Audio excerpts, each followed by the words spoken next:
according to Mark.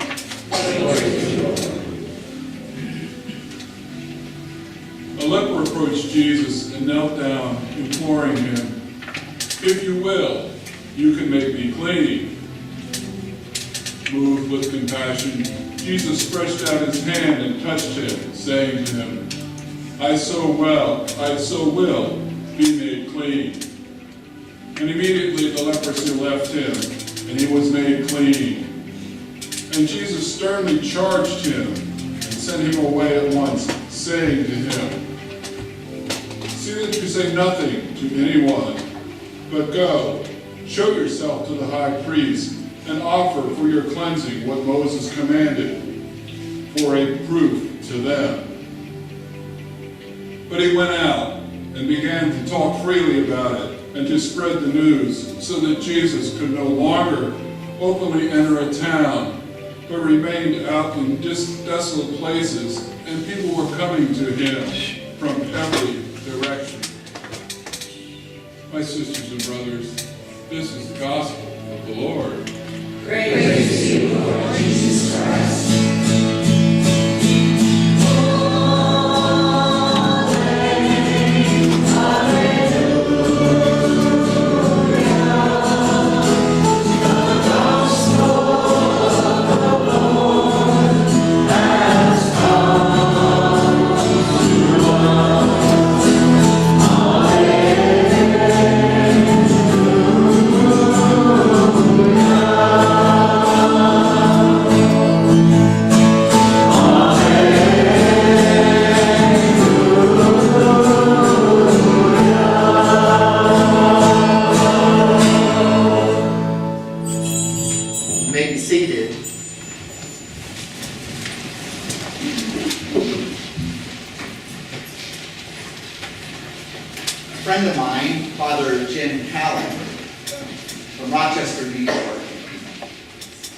Told a story about one of his experiences early in his priestly ministry. He was a young priest. It was in the early 80s. And he went to a hospital to make a visit to a lonely man whose body was overcome and racked with all kinds of disease. He was a young man who was dying at the very time that life should be at its fullest, what we would say was the prime of his life.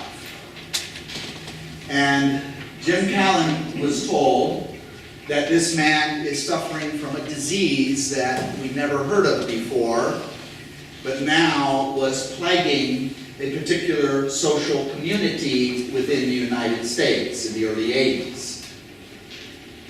No one knew quite how this disease was spreading or why, or what it was doing to the human body as it ravaged and made its way through one who was infected with it.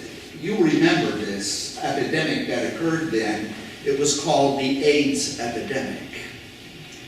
And the young priest, Father Jim, stood at the doorway to his room, and the lights were out in his room except for some low lighting because bright lights were very disturbing to this young man who was suffering in indescribable pain.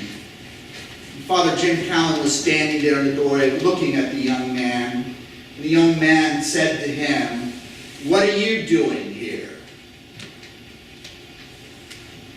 And Jim said, "I've come to pray for you." "Why would you come to pray for someone like me? I'm a gay man, and I have this terrible disease, and people are telling me it is because I am gay, and because of my lifestyle, that I have been inflicted by God as a punishment, this incurable, awful disease." And Jim Callan stood there and didn't really know what to say. Because at this time, when this epidemic was spreading throughout the gay community, most churches were turning their backs on the victims of this disease. It wasn't the fact that they were sick, but it was the social stigma that was attached to it. And so there was this double suffering, not only the suffering from the disease itself, but the suffering that we cannot possibly imagine when a society shames a whole class of people. And sadly, the church led society in this kind of shaming. So the young man thought there must have been some mistake that a priest like Jim Callan would show up at his doorway in the hospital in which he was dying. Jim says to the young man, "Well, I came to pray for you. Will you let me pray for you?" And the young man says, "Well, I suppose if that's what you want to do, I'll let you pray for me."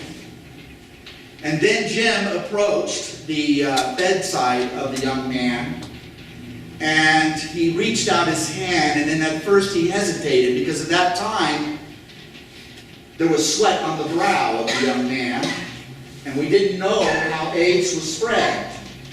And there was fear that if he would touch the man, he may contract this terrible disease from him. But then Father Jim did something that takes a great deal of faith.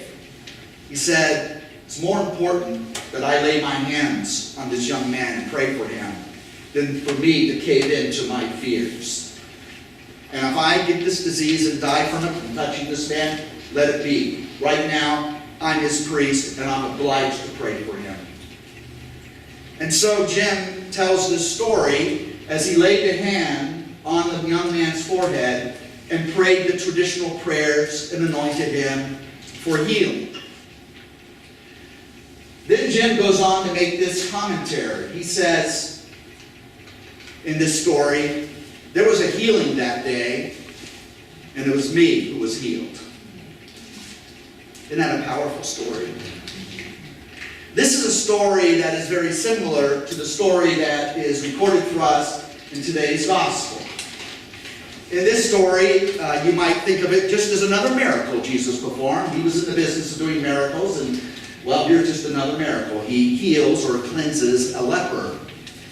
But the gospel writer Mark is saying so much more about what is going on in this story than Jesus is merely healing someone with another disease. For in the ancient world, leprosy was considered a curse from God. Leprosy was an incurable disease. And the victim of leprosy not only experienced the pain and suffering of the destructive path of the disease of leprosy, it carried with it also a social stigma. It begins as a kind of numbing sensation in the tips of the fingers, in the outward extremities of the body. And then it begins to work its way up through the hand, the forearm, and then through up to the shoulder area.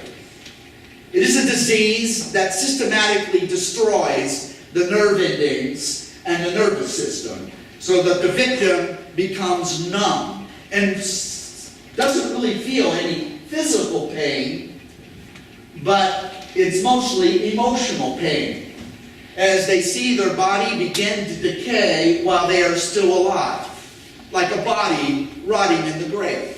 Sores would appear, and they would injure themselves and get infections because they wouldn't feel to be warned by, if you're too close to the fire or you cut yourself.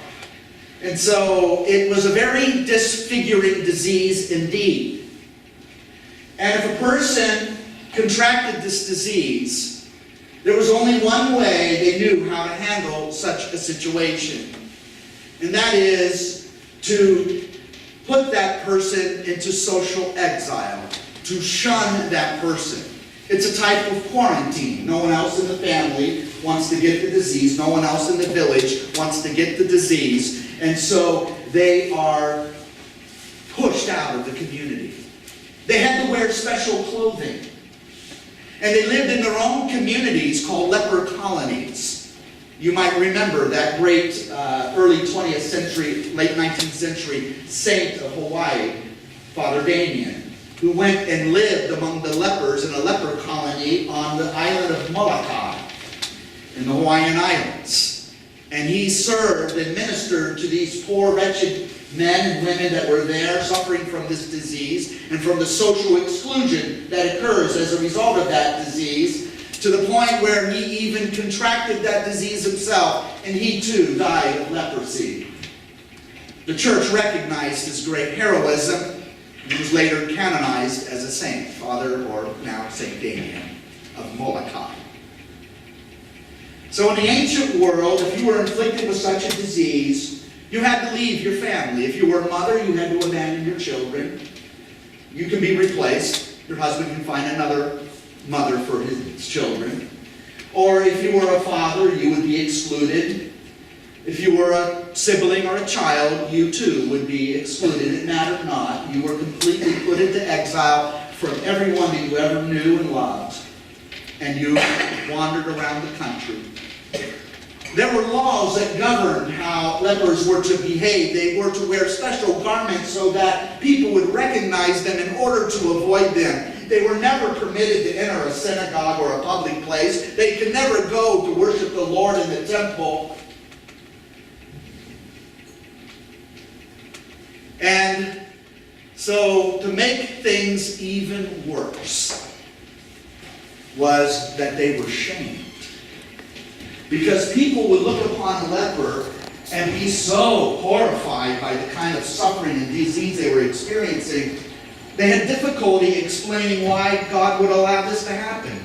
So they had a nice religious explanation. You know, people who are religious have an explanation for everything. We don't like saying we don't know. But the truth of the matter is, there's very little that we truly know. We claim we know a lot more than we really do. And so the theological explanation for this happening to people was, well, it's your fault. You must have done something that offended God, and this is your just recompense, and this is your just punishment. So now they are not only suffering from such a disease, but people in the community would withdraw all kinds of sympathy and compassion because you must have done something terribly wrong, some secret sin, and now it's coming back to you. What goes around comes around. It's karma, you know. So you are among the most excluded, marginalized peoples of any community in the ancient world.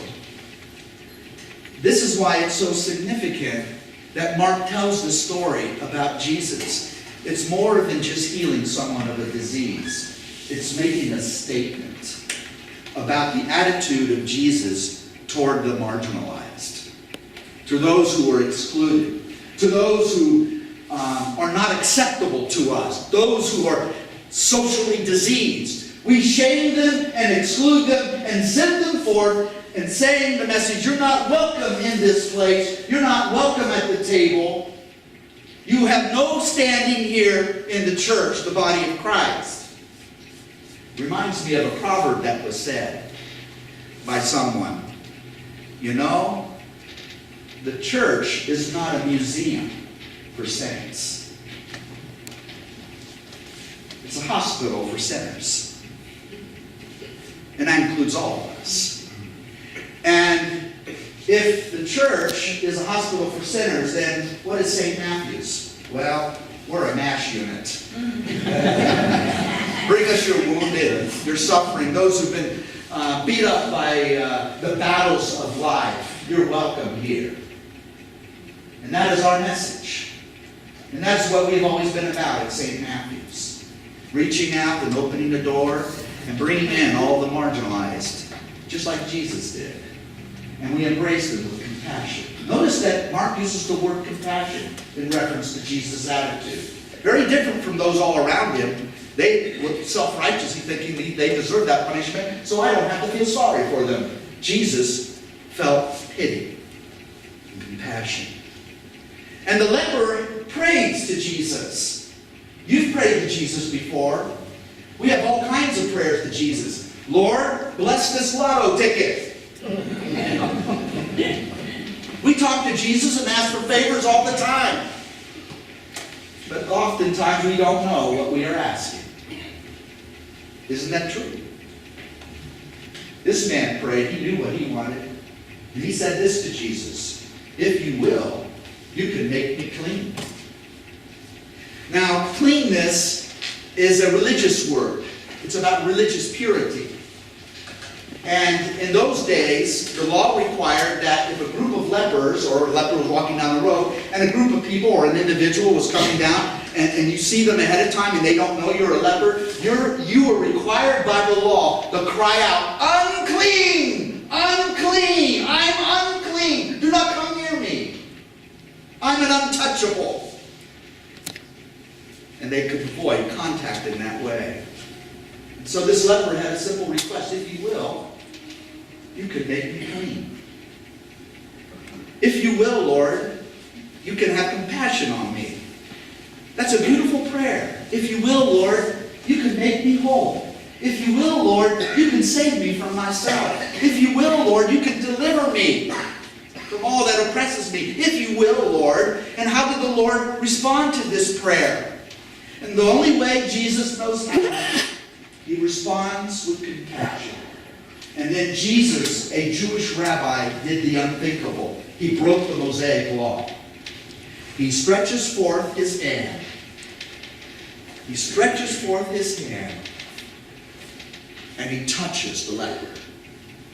According to the religious law of that time, Jesus, just at this moment, rendered himself ritually unclean.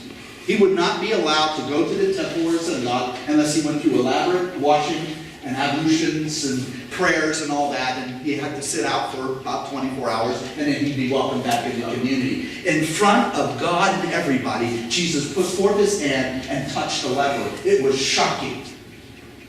And then Mark records, very simply, just the fact, and his leprosy was healed. Immediately, all of the symptoms and all of the ravage of that disease literally evaporated from its victim. And the man rejoiced and was glad. And then Jesus does something else. Very interesting in this story. He says to the man, because Jesus was a good Jew, and the man obviously was Jewish, he says to him, now, don't tell anybody about this. But first, go to the temple, go to the priest, and have the priest examine you. Because the law of Moses, which we read in the first reading today, prescribed that if someone has ever recovered from leprosy, which was crazy, it was incurable, if anyone was cured of leprosy, before they're welcomed back into the community, they had to go to the priest for a physical examination, and then the priest would render a judgment that you're now free to be admitted into the society. This was a provision of the Mosaic law. The problem was, no priest ever performed that rite. Because it never happened. Jesus says, go and show yourself to the priest as a testimony to him. I often speculate and wonder what it must have been like that day when a man came in leper's clothing and knocked on the door of the priest and says, please examine me. I've been cured of leprosy and I want to be welcomed back into the temple. It's the first time that ever happened in the history of the world that any priest had anything like that happen to him.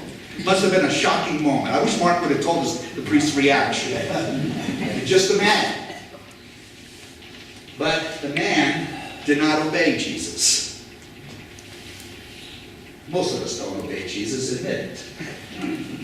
And he went about and broadcast what the Lord had done for him. So much so that from that point on, when Jesus went from village to village, there was jammed with so many people, the village streets, he couldn't even get down the streets. And Jesus had to go out into deserted places, and the multitudes, they came by the hundreds, and they came by the thousands. And they brought all of their sick and injured. And Jesus, Mark tells us, healed them all.